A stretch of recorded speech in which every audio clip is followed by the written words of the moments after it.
Hi, I'm Andrew Weckerly with Heritage Roofing and Exteriors. I'm the co-owner here.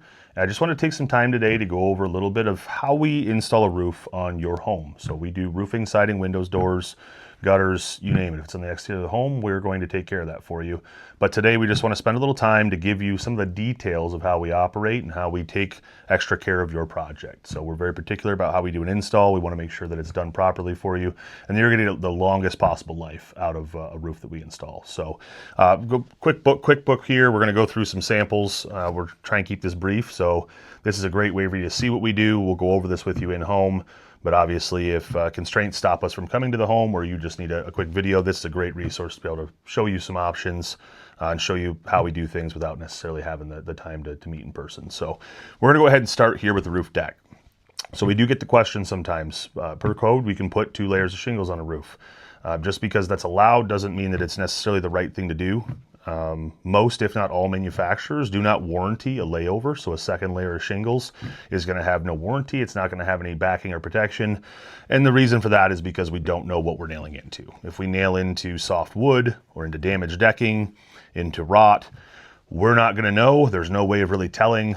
Sometimes there's tells in the attic, but once again, if the roof is 18, 20, 25 years old and you try to put another layer over it, there is an element of risk there, and the manufacturers know that, so they're going to avoid a warranty to make sure that they're not getting themselves in some hot water. So we go ahead and 100% of the time we're going to take it down to the deck. That way we can address any issues that may be underlying that we don't see. If there's been small leaks that may not have made it into the house yet, those are going to be present on the decking. We'll be able to replace those while we're there and make sure that those are taken care of for you. And then we're going to start the install process. That way we're starting with a really good foundation. We know everything's set before we go any further. So once we go ahead and do that, bear with me here, we'll flip the page.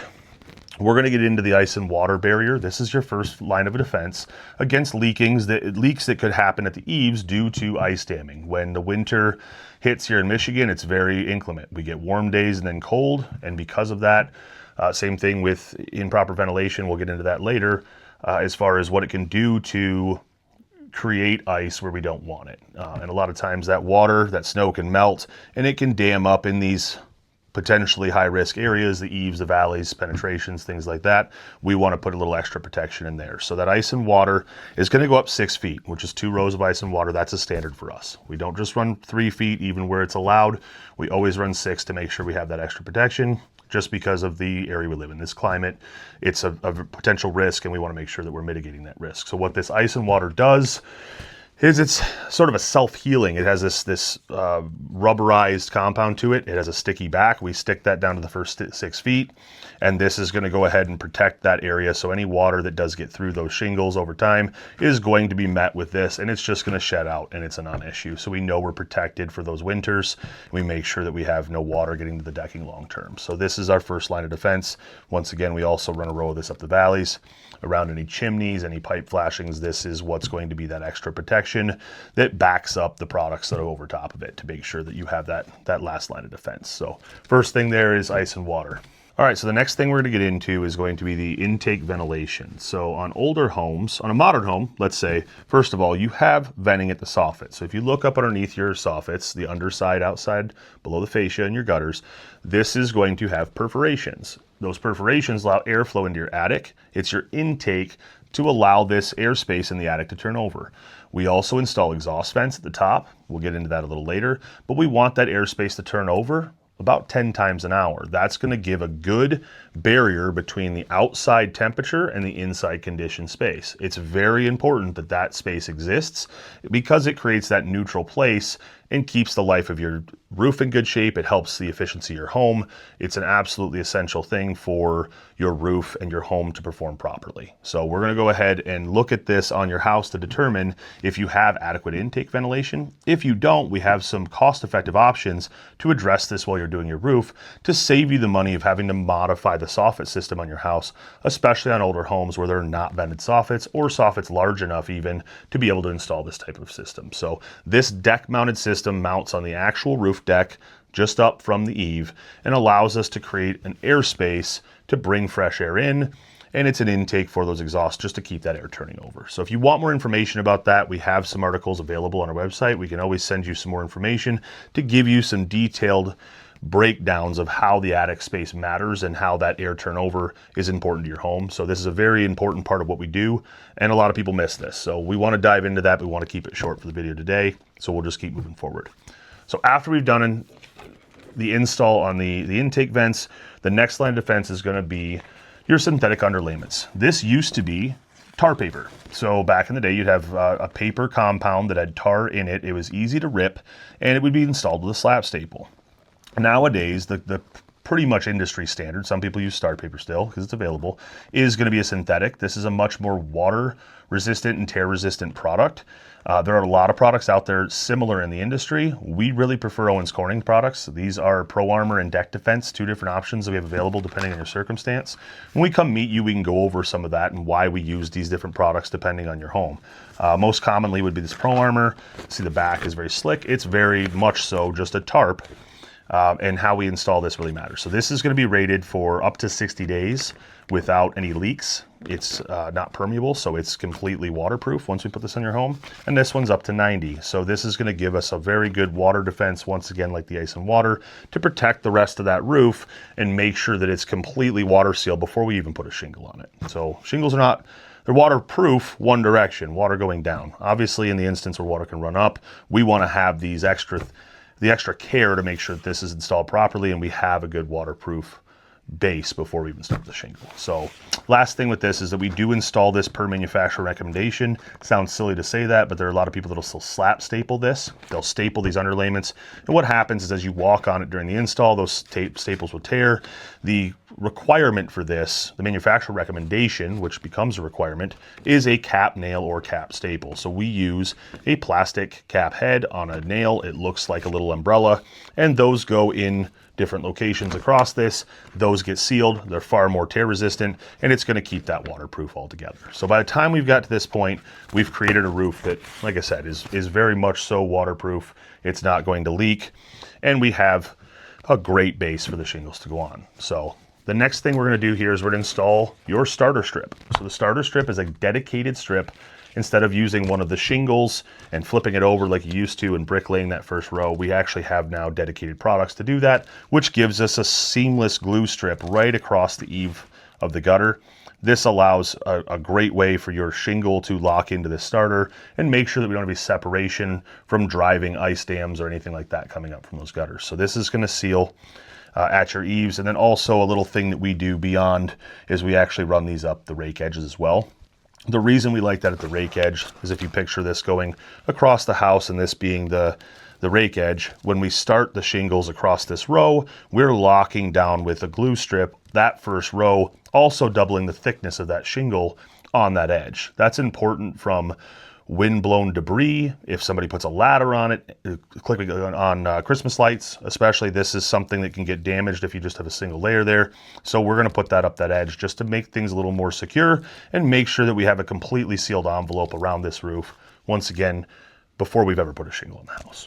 All right, so now that we're done with the underlayment portion of this, we're going to get into the belle of the ball. So the next piece here is the actual shingle, right? This is arguably the most important part of your roof, right? We're going to put a product on that we know we can stand behind. We've used a lot of different manufacturers over the years.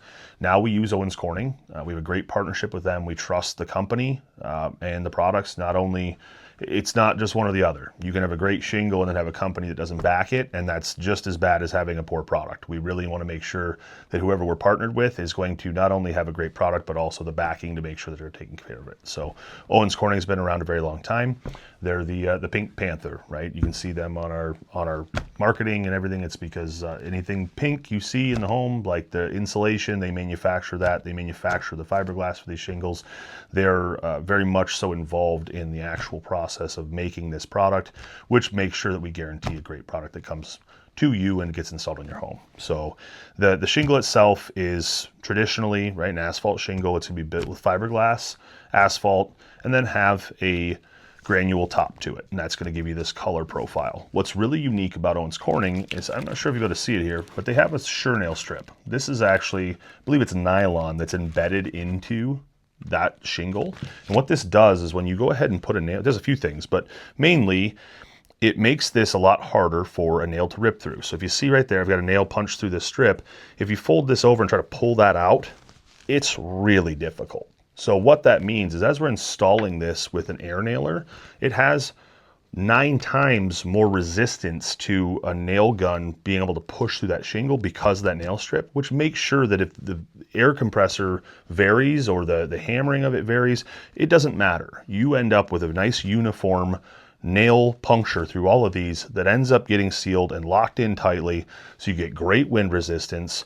You get very good no protection against delamination. So these shingles are in 2 pieces.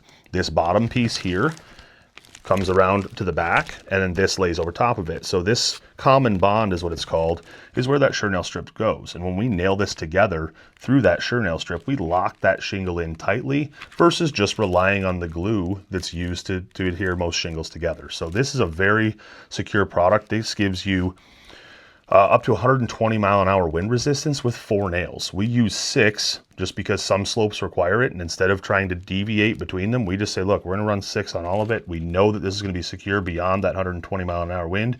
And for the weather we get here in Michigan, that's more than adequate. If we get more than that, it's not the shingles coming off, it's the whole roof. So we hope that doesn't happen, right? We're protecting your house to make sure that this is completely sealed all the way around and everything's secure. So it's a great product. Great warranties, great company. We really like this, and I think you guys will too. So this is something I trust on my home, and I put this on my friends and family's houses, and I don't lose any sleep. I know this is a product we can rely on. So the next thing here is another shingle that we offer. This is Owens Corning's Flex series. So this is an SPS modified shingle. What that means is it has a rubberized compound to it. It makes it very malleable. So in the instances where we're going to have a cold weather install, or you have some very unique radiuses like a mushroom house, we see some of those here in Michigan, this is a great product for that home. This is also class 4 hail impact rated. So this is a much more durable shingle than what's typically available in the market. This is a great value for your money if you want the absolute most longevity out of a product that goes in your home. We always give you this option. It's completely up to you whether you think it's a good fit for you, and we'll help you decide. We always want to take the approach that's the best use of your money and the best plan for you, long-term planning. So this is something that's available. Whether or not it's a good fit for you, we can walk through that and decide. You guys can decide if that's something that's going to make sense for you. So we'll show you that option as well.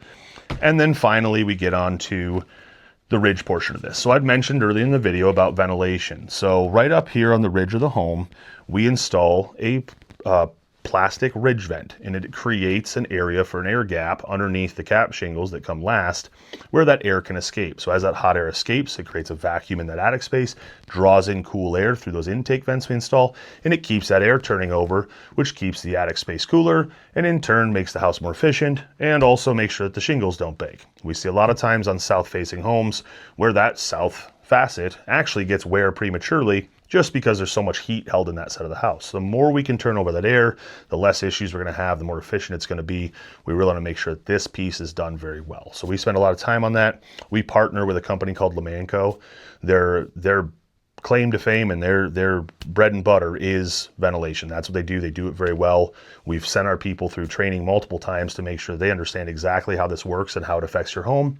So you know what you're getting, and we know how to look at your home and give you the best advice for how things are going to circulate. So once we install that ridge vent and we nail that down, we're going to go ahead and finish this off with a matching cap shingle. So some manufacturers have a handful of cap shingles that match their plethora of colors. With Owens Corning, you get a dedicated 1-to-1 color match, which is really important. That doesn't seem like a big deal, but we don't want to just use a brown for every brown in the line.